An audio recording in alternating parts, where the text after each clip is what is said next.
అమరావతిలో జరిగిన పదవి బాధ్యత ఆత్మీయ సమావేశంలో జనసేనాని డిప్యూటీ సీఎం పవన్ కళ్యాణ్ కీలక వ్యాఖ్యలు చేశారు.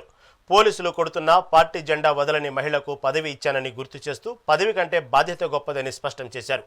కష్టకాలంలో నిలబడ్డ కార్యకర్తలకు న్యాయం చేస్తామన్నారు. జాతీయ దృక్పథంతోనే ప్రాంతీయ పార్టీని స్థాపించానని, పదవులు అలంకారం కోసం కాదని, ప్రజాసేవ కోసమేనని పార్టీ శ్రేణులకు పవన్ దిశానిర్దేశం చేశారు. అవగాహన దేశం మీదగానే ఉండదు. కొన్ని సామాజిక సమస్యల మీద ఎంతసేపు ఎలక్షన్ కోణంలో నుంచే పార్టీలు ఉంటాయి. మన ఆలోచన విధానం ఉంటుంది.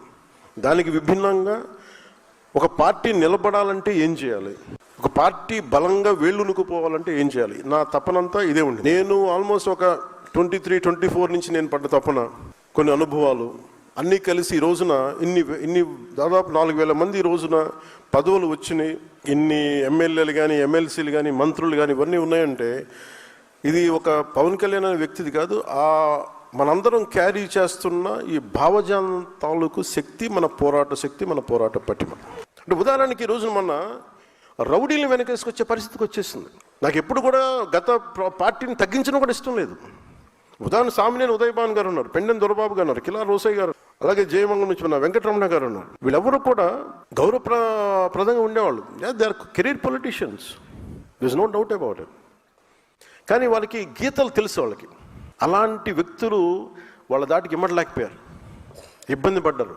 మీ వల్ల ఇలా జరుగుతుందని నేను రాగానే చెప్పాను. మనం గెలిచిన వెంటనే నేను అదే మన మంగళగిరి ఆఫీసులో, జనసేన ఆఫీసులో కూర్చొని రెచ్చిపోండి. ఈరోజు నేను ఎప్పుడు చెప్పలేదు, అట్లా చెప్పలేదు. ఎప్పుడు గెలవగానే అసలు మనం ఏంటో చూపిద్దాం, అలాంటి పిచ్చి మాటలు నేను ఎప్పుడు మాట్లాడను. ఎందుకంటే బాధ్యత గల వ్యక్తులు ఎలా మాట్లాడతాం, రెచ్చిపోదాం, మనం వచ్చాం కాబట్టి మన టైం అయింది, ఇంకా చూపిద్దాం, ఒక్కొక్కటి తడాక అంటాం పిచ్చిగా.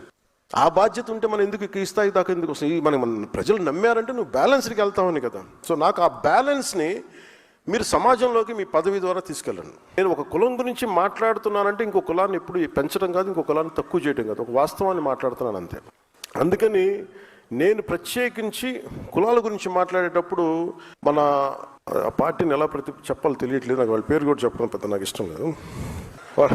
అంటే అలాగే అంటే అలా అంటే ఆకు రౌడీలను మా సపోర్ట్ చేస్తాం, మేము రౌడీజం చేస్తాం అనే వాళ్ళతో వాళ్ళ పార్టీగా నాకు గుర్తించట్లేదు. ఒక రౌడీల సమూహంలాగా అనిపిస్తుంది ఒకసారి.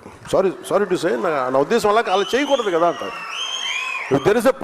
వాళ్ళు పొలిటికల్ పార్టీ అయితే మీరు పాలసీ విధానంలో మాట్లాడాలి. మీరు పాలసీ విధానం మీరు ఈ పాలసీ చేశారు, వచ్చాక మేము రద్దులు చేస్తాం. ఇప్పుడు ఉదాహరణకి మొన్న నాకు నిన్న కూడా ఆయన వారికి శుభాకాంక్షలు తెలియజేశాను, పుట్టినరోజు శుభాకాంక్షలు. అంటే మనస్ఫూర్తిగా చెప్తాను, నాకు లోపల ఎవరు శత్రువు కాదు. నాకు వారి విధి విధానాలతోనే నేను వ్యతిరేకిస్తాను తప్ప నాకు ఎప్పుడు కూడా శత్రుత్వం లోపల ఉండదు. మీరు కనుక మీ విధి విధానాలతోటి ప్రజలకి ఇబ్బంది కలిగితే నేను ఇంకా గొడవ పెట్టుకోవడానికి నా జీవితకాలం సంసిద్ధం. నేను అసలు నాకు ఆ భయం కూడా లేదు. నాకు ఆ భయం కానీ లేదు. మనం ఏదన్నా జరిగితే బహుశా ఇలా జరిగితే ఆ భయాలు ఉండవు. అలాంటి అనుకుంటే ఇక్కడ దాకా ఎందుకు వస్తాం, రాం, ఉండం, పోతాం, కానీ అడుగు ముందుకే వేస్తాం. దేనికి వేస్తాం అడుగు? పిచ్చి ఐడియాలజీతోటో లేదంటే పిచ్చితో కాదు, చాలా బలమైన ఐడియాలజీ ఉంది కాబట్టే బతుకుతాం. కాబట్టి ధైర్యం, that with in the constitution.